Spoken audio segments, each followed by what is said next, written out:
bem com vocês? Professor Marcelo falando.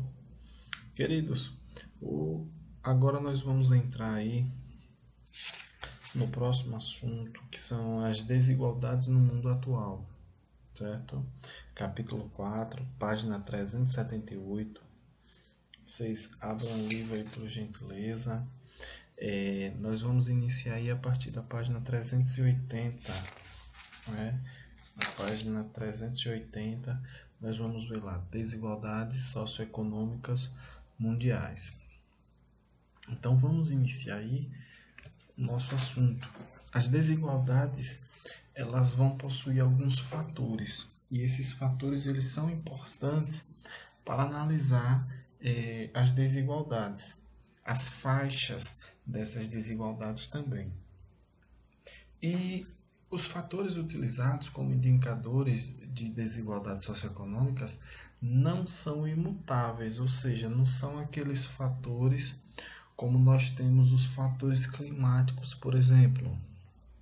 A latitude é um fator climático imutável, não muda. Qualquer lugar do mundo nós temos a latitude aí como um fator climático, certo? Mas na questão aí das desigualdades, os fatores eles são mutáveis. Ao longo do tempo, de região para região, nós podemos ter alguns fatores aí diferenciados, certo? Portanto, a divergência entre os fatores de hoje e os fatores do passado. Existem alguns teóricos que vão defender que alguns fatores já estão ultrapassados, outros teóricos vão defender a criação de novos fatores ou vão defender a aplicação dos fatores que aí estão, certo? Mas o que a história vai nos dizer, a história desses indicadores, é que até 1950 eram analisados somente o PIB, Produto Interno Bruto, pois se acreditava que o crescimento econômico acarretava em um desenvolvimento social. O que se acreditava era que quanto mais rico fosse o país, quanto maior ele tivesse uma produção de riqueza, o desenvolvimento social de sua população acompanharia. Mas na verdade não é isso que ocorre. Podemos citar um exemplo agora aqui do Brasil, por exemplo. O Brasil em 2013, o Brasil chegou a ser a sexta maior economia do mundo. Quer dizer, de todos os países do mundo, o Brasil era a sexta maior do mundo, ultrapassando muitos países ricos e desenvolvidos que aí existem, né? Chegando a ter uma economia maior até do que alguns países do G7, que são os países mais ricos do mundo. Mas, poxa, o Brasil chegou a ser a sexta maior economia do mundo. E o que é que isso mudou em nossas vidas? O que é que isso alterou a vida do seu pai, a vida de sua mãe, ou a sua própria vida, ou a vida da nossa sociedade como um todo? Então, exatamente isso. Não mudou muita coisa, porque o crescimento, provando que o crescimento econômico não acarreta um desenvolvimento social, certo? Em alguns casos ele faz a acrescentar ou aumentar essa má distribuição de renda, essa desqualificação profissional e acentua essa desigualdade social, em alguns casos, a depender do tipo de renda que está sendo gerado, certo? E aí, por reivindicação da ONU, a ONU é quem reivindica isso, em específico o PNUD, que é o Programa das Nações Unidas para o Desenvolvimento, é o PNUD, o PNUD. E aí eles conseguem, em 1970, fazer algumas alterações nessas análises. Passou a englobar a saúde, a educação, a ocupação, né, o emprego, que depois passou a ser a renda per capita, né, mas a priori foi a ocupação, o tipo de ocupação, a qualidade dessa ocupação, a remuneração por essa ocupação. E aí na década de 1990, quando o IDH foi implantado, né, o Índice de Desenvolvimento Humano foi implantado, indicadores qualitativos também foram analisados, né? A qualidade desse desenvolvimento humano. Então, a década de 1990 foi uma década muito importante nessa questão aí, importante por um lado e desastroso por outro. Por quê? Na década de 1990 é quando a globalização ela se expande de maneira voraz por todo mundo, principalmente no mundo subdesenvolvido, porque acaba o mundo socialista, na verdade não acaba, né? A queda da União Soviética provoca o que? A oposição que havia entre o capitalismo e o socialismo deixa de existir. E é nesse momento aí que o capitalismo ele passa a se expandir de maneira muito rápida e voraz. E o que é que essa globalização ela vai fazer? Alguns países eles irão entrar em crise por conta dessa rápida expansão aí da globalização, principalmente países lá no leste europeu que vão abandonar o socialismo e converter as suas economias ao capitalismo. E essa mudança aí vai provocar algumas crises econômicas nos países. E a crise econômica, o que é que vai fazer?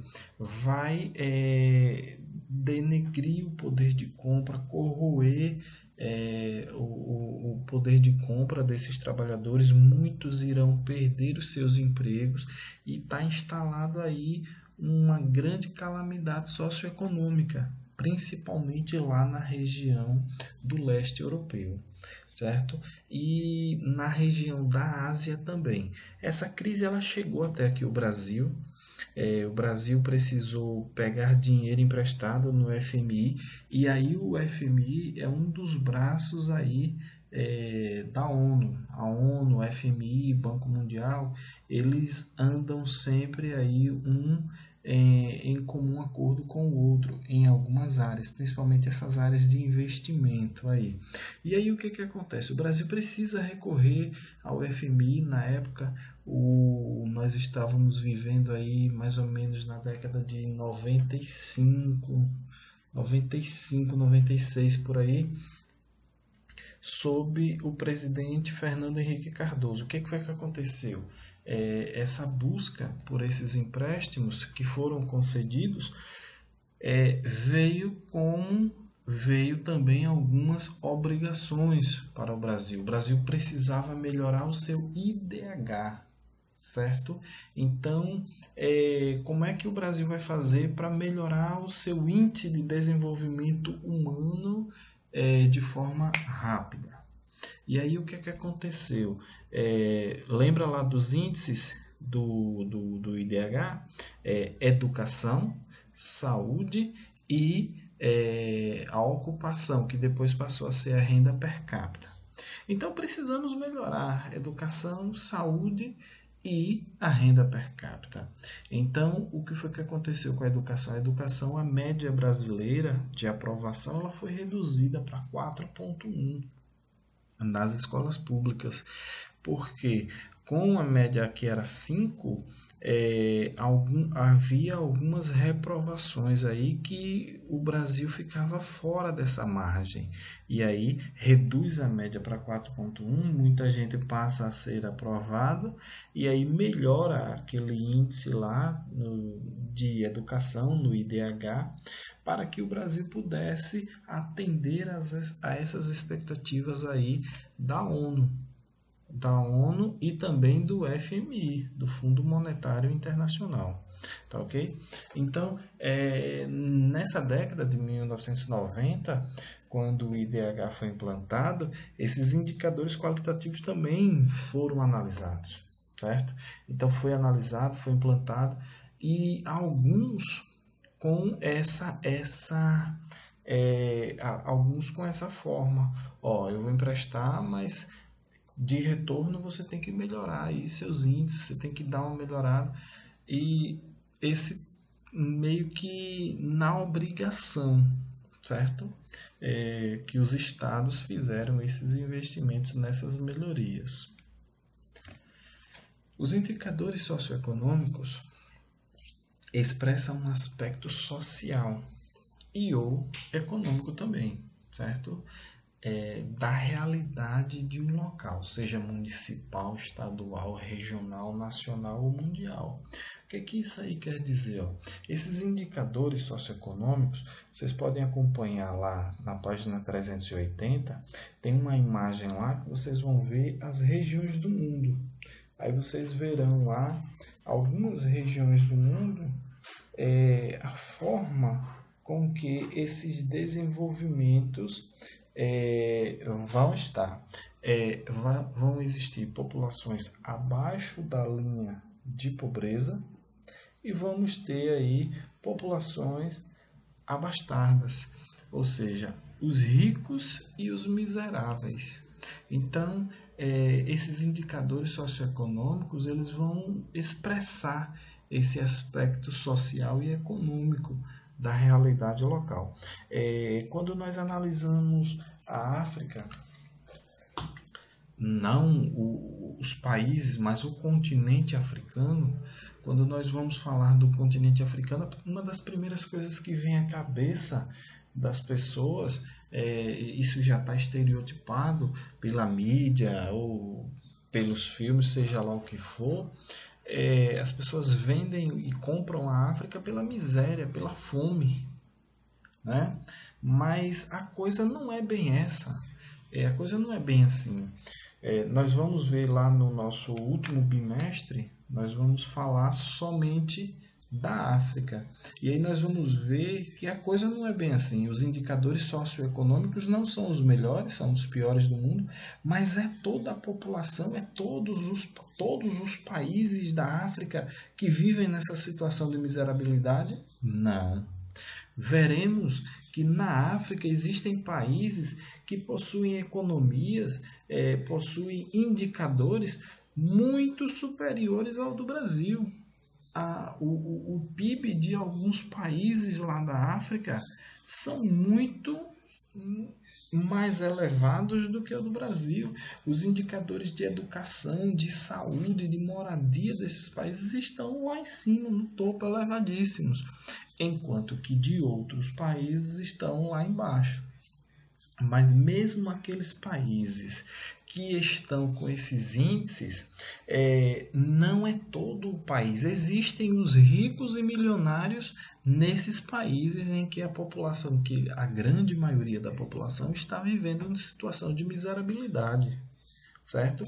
Por isso que a realidade local, a realidade municipal, a realidade estadual, a realidade regional ou a realidade nacional, certo? Então esses indicadores aí, muitas das vezes, eles fazem uma amostragem dessas situações, em que não vai refletir a realidade de todos, certo? Desses todos aí que nós estamos falando, todos seriam 100%, desses 100%, nós temos aí 98% que vivem em situação de miserabilidade, mas nós vamos ter 2% dessa população aí, ó, que vive em situação de rico no luxo, na riqueza, mas que é uma situação de 2%, que havendo uma melhor distribuição dessa renda, dessa riqueza, melhoraria e muito a vida dos 98%, certo? Então, esses indicadores socioeconômicos possibilitam a compreensão de algumas características no espaço o que permite a elaboração de programas sociais e tomada de decisões econômicas por parte do governo e da iniciativa privada. São esses os indicadores, e para isso é que serve esses órgãos que lidam com isso aí. Por exemplo, nós temos o IBGE, que é um órgão de estatística e que realiza diversos censos. Nós temos o censo agropecuário, nós temos o censo demográfico, nós temos outras pesquisas, como por exemplo a PNAD contínua, nós temos vários outros pesquisas com intervalos menores, porque o censo ele tem um intervalo de 10 anos de um para o outro, mas nós temos outras pesquisas com intervalos menores, intervalos de meses, intervalos de bimestres, intervalo semestral, anual. Para que isso tudo? Porque é através dessas pesquisas que nós temos aí a elaboração de programas, a elaboração de obras, a elaboração de políticas públicas por parte do governo ou até mesmo a iniciativa privada, porque esses dados eles são públicos, são abertos ao público, qualquer pessoa pode ter acesso. E aí como é que a iniciativa privada vai agir com esses dados? Hipoteticamente, um empresário ele quer criar ou abrir uma empresa, ele vai recorrer a esses dados para saber como é que está a saúde da população naquele local, existe alguma doença, alguma epidemia no local, existe alguma doença endêmica ali naquele local, como por exemplo, doenças endêmicas. A malária é uma doença endêmica lá da região norte ou de parte da região centro-oeste e sudeste ali, entre algumas regiões de Minas Gerais, Mato Grosso do Sul. Então é uma doença que ela ocorre ali naqueles locais. Isso aqui é uma doença endêmica. Então, pessoal, a iniciativa privada ela vai se beneficiar com isso aí, buscando, se eu vou investir nisso aqui, a população adoece sempre disso aqui, então isso vai me trazer, vai me acarretar prejuízo lá na frente, porque vai ter muitos funcionários com licença de saúde por conta disso aí. Então não é viável para mim investir aqui. E ele vai buscar um outro local em que haja melhores condições de investimento. A iniciativa governamental ela vai ter esses dados e vai ver onde é necessário investir em saúde, educação, moradia, transporte, para haver uma equidade entre as sociedades, certo? Porque o objetivo do governo é exatamente fazer com que as regiões e os estados tenham um desenvolvimento social e econômico igualitário, certo? Não era para haver essa discrepância desenvolvimentista no Brasil. Temos duas regiões bastante desenvolvidas, com índices muito bons, enquanto nós temos mais duas outras regiões com os índices muito ruins e uma região mais ou menos com um índice aí regular. O Brasil não era para ser assim, era para ter todas as regiões, porque isso é o que, para isso é que os governos existem, e está na lei, na Constituição, era para que houvesse um desenvolvimento minimamente desigual, certo? Então, para isso é que existem esses dados, e esses indicadores eles são importantes para aferir esses resultados e mostrar, está acontecendo isso aqui na região, a região norte está com um déficit educacional. Então, vamos direcionar o Ministério da Educação, direcionar políticas educacionais lá na região norte. Vamos ver aí por que está havendo muita evasão escolar. Os alunos não. A escola está.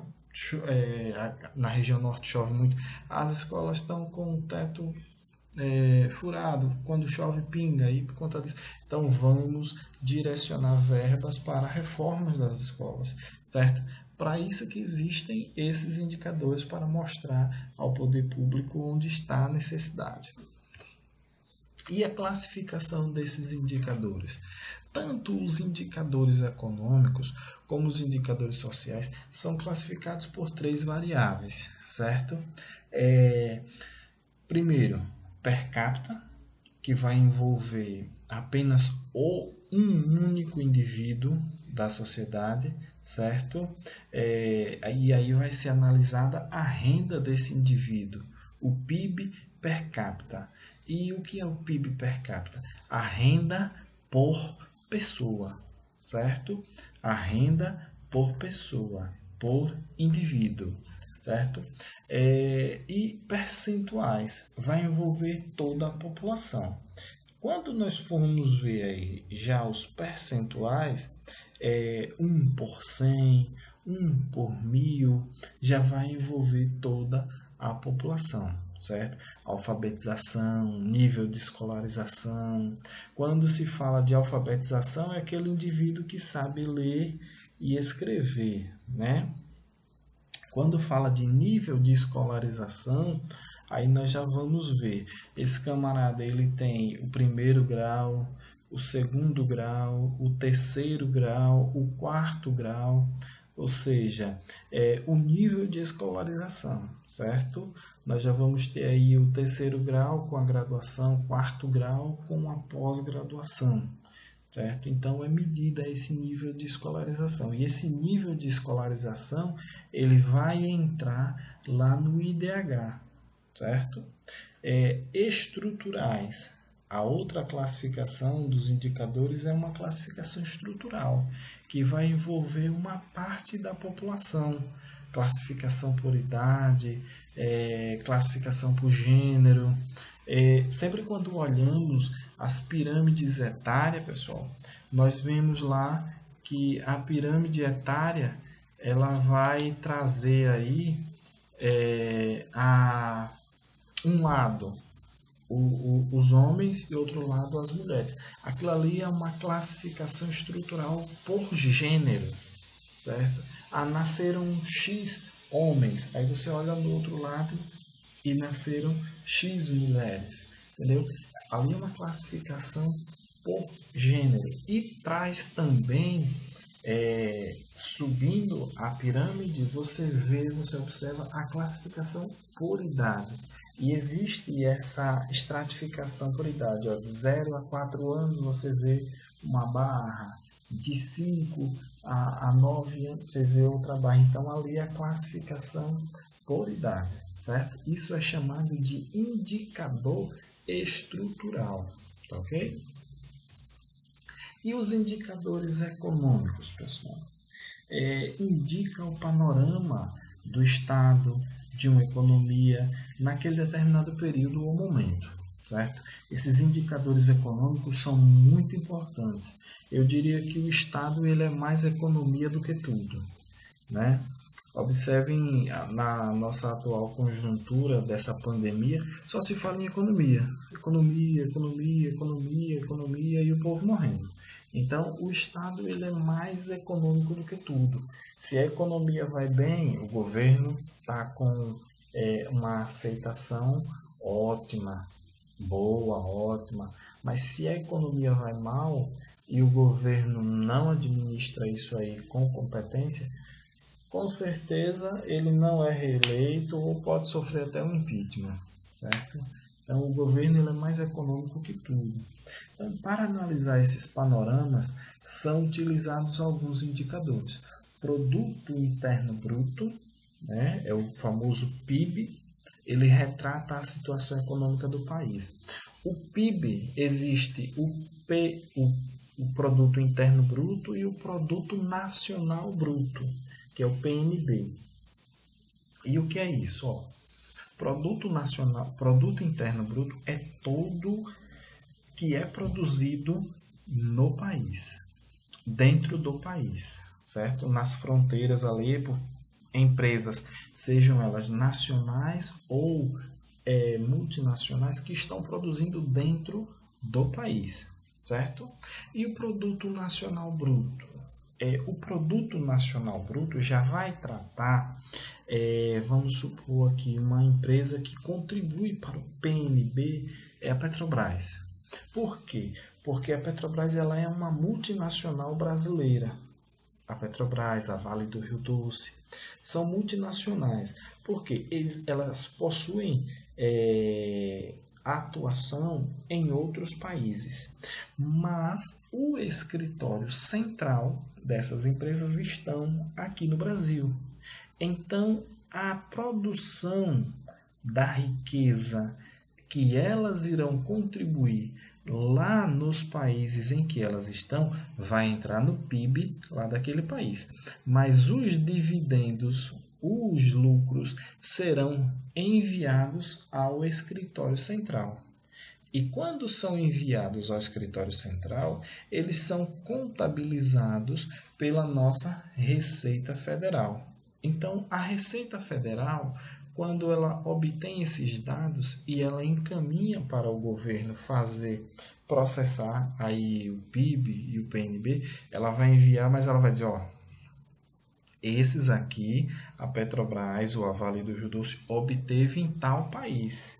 Então ela não vai entrar, isso aí não vai entrar no PIB, vai entrar no PNB, que é a contribuição da riqueza produzida fora do país e dentro do país. No PNB vai entrar o PIB, o produto interno bruto, toda a produção de riqueza no interior do nosso país vai estar junto com a produção das empresas nacionais fora do país. Então, o PNB é aquela produção de tudo o que é produzido aqui no país e fora do país por empresas brasileiras também, certo? Então, além disso aí, nós vamos ter também o saldo da balança comercial. Ô, professor, e o que é isso aí, o saldo da balança comercial? Isso é muito importante para a economia. É a diferença entre a importação e a exportação de um país em um período. Mas o que, professor, o que é que isso tem a ver? Tem tudo a ver com a nossa vida. Por quê? Vamos hipoteticamente, vamos citar a Petrobras novamente. A Petrobras, ela exporta e importa petróleo, certo? Então, nós vendemos petróleo e compramos também petróleo. Vamos supor que num intervalo de 3 meses, nós vendemos mais petróleo bruto do que compramos. Então, nós vamos ter um saldo da balança comercial favorável a nós. Por quê? Porque nós vendemos mais do que compramos, certo? Então, se você vende, você recebe em troca e vai receber em dólar. Se você compra, você está pagando também em dólar. Nós não emitimos dólar, nós emitimos real, certo? A Casa da Moeda Brasileira emite real. Quem emite o dólar é o Federal Reserve lá nos Estados Unidos, é o Banco Central deles, certo? Então, os dólares que entram no Brasil vai entrar por essas transações de compra e venda, certo? Se nós vendemos mais do que compramos, então isso quer dizer que está entrando mais dólar do que está saindo do Brasil. E isso é importante para essa balança comercial. Se você está vendendo mais do que o que compra, isso quer dizer o quê? Que os produtos que estão sendo vendidos estão sendo produzidos aqui, estão gerando emprego aqui, estão gerando renda aqui, estão gerando impostos aqui, certo? E aí nós vamos ter mais mão de obra empregada, nós vamos ter mais trabalhadores recebendo salário, nós vamos ter mais empregadores pagando tributos ao governo e a economia vai estar muito bem, certo? Se isso for ao contrário, Isso quer dizer que nós vamos ter um alto desemprego, isso quer dizer que nós vamos ter produtos caros, mais caros que o produto importado, ele é mais caro do que o produto nacional. Nós vamos ter um baixo consumo e isso vai prejudicar a nossa economia. E isso vai trazer o próximo indicador aí, que é a inflação, que vai retratar o aumento dos preços em geral. O aumento dos preços de forma sem controle, descontrolada. É a inflação, certo? E essa inflação ela corrói o poder de compra do trabalhador, certo? E aí, depois da inflação, nós vamos ter o quê? A dívida governamental. Aí você vai dizer, professor, mas a dívida é do governo. É o governo que se vire. Quem disse a você? O governo, ele não é um ente ou uma instituição geradora de recursos. Não. O governo, ele é um ente ou uma instituição arrecadadora de recursos, certo? Então, essa dívida governamental, ela retrata dívidas dos estados ou do estado com alguma instituição ou órgãos, podendo ser uma dívida interna ou externa com outros países. E essa dívida aí, como eu lhe disse, o governo ele não gera, ele só emite, né, dinheiro, papel moeda. Então, se ele começar a emitir dinheiro, a inflação vai aumentando. Então, não é recomendado ele fazer isso. Então, o que é que ele vai fazer para pagar essas dívidas? Aumentar a carga tributária, aumentar os impostos. Quem é que paga os impostos? Nós é que pagamos impostos. Então, o que é que eu quero dizer com isso? Se a economia vai bem, todo mundo vai bem, todo mundo fica bem e essa riqueza que é produzida, ela, em alguns casos, né, no caso do Brasil não, mas ela deveria chegar a todos. A produção de riqueza deveria ser melhor distribuída, distribuída de forma igualitária seria utópico falar, mas de uma forma que desse para que todos viessem a viver dignamente, certo? E aí, por não haver essa possibilidade, em alguns casos, os próprios governos não fazem uma igual distribuição de renda, é que existe o aumento da pobreza e da miséria em muitos países. Tá? E aí os indicadores sociais, pessoal, tem como objetivo quantificar a qualidade de vida de uma população. Os indicadores mais utilizados nesse caso são educação, envolve o nível de escolaridade e alfabetismo, como eu já falei, nível de escolaridade primeiro, segundo, terceiro, quarto grau e aí vai. E analfabetismo é aqueles que não sabem ler nem escrever, né? E já se criou agora até o analfabetismo funcional, que é aquele que sabe escrever, sabe até ler, mas não sabe interpretar o que está lendo, certo? Habitação indica o tipo de moradia que predomina no país. Esse indicador social aí, pessoal, é muito deficitário, certo? As habitações no Brasil são muito deficitárias. Por exemplo, não se tem habitação digna para toda a população, certo? Aí muitas vivem em barraco, vivem até mesmo em casas que invadiram, construíram e sem condição de salubridade, certo? Então esse indicador aí e a habitação é uma política de Estado, certo? Quando o governo criou o programa Minha Casa Minha Vida, ele não criou aquele programa para doar casas porque ele era bonzinho, não. Existe na lei, existem leis, por exemplo, construção de casas. Existe um fundo Existe um fundo que o governo administra e tem um banco estatal que administra esse fundo, a Caixa Econômica Federal, administra o Fundo de Garantia por Tempo de Serviço do Trabalhador, o FGTS. E o FGTS é justamente para ser investido nisso aí, nas obras de habitação, saneamento básico. São esses os recursos que o governo lança mão para produzir isso aí, ou seja, pega um dinheiro que é do trabalhador, é uma poupança compulsória do trabalhador, para construir casas, que essas casas são vendidas ao próprio trabalhador. E aí o governo gastou aí, vamos supor, 50 mil reais para construir aquela casa, e aí o trabalhador vai financia essa casa. Ao término do contrato, quando ele terminou de pagar essa casa, ele pagou aí mais ou menos seus 200 mil, certo? Administrado pela Caixa Econômica Federal. Então, é uma política aí que tem uma desigualdade muito grande.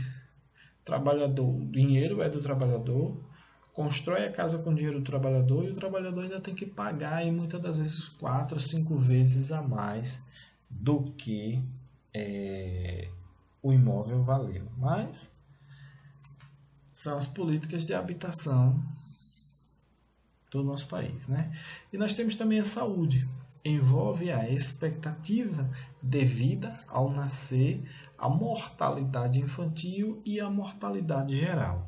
No caso da saúde aí, nós vamos ter